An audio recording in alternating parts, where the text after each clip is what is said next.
धोखेबाज कबो लगे कबो नाही टावर धोखेबाज कबो पकड़े कबो नाही टावर धोखेबाज कबो पकड़े कबो नाही मोबाइल धोखेबाज कबो लगे कबो नाही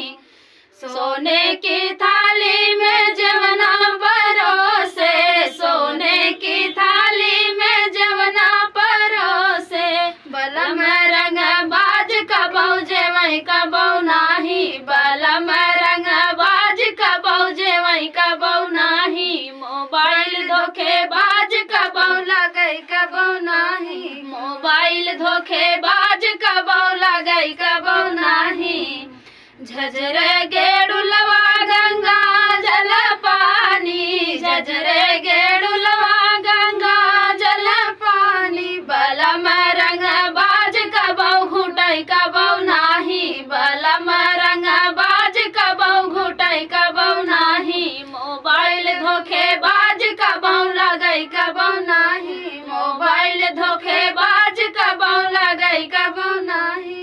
लवंगा इलायची के बीरा जोराए लवंगा इलायची के बीरा जोराए बलम रंग बाज कबो कुचई कबो नाही बलम रंग बाज कबो कुचई कबो नाही मोबाइल धोखेबाज कबो लगई कबो नाही मोबाइल धोखेबाज कबो लगई कबो नाही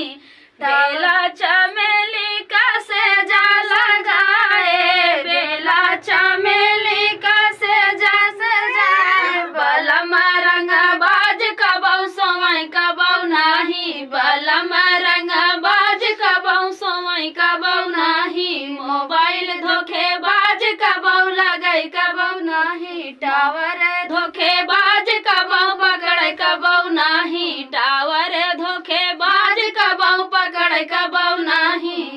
तो फ्रेंड था चुटकुला नाच गीत। आप लोग को कैसे लगा कमेंट बॉक्स बताना। फिर मिलते किसी नए गाने के साथ, तब तक के लिए बाय बाय दोस्तों। Bye by.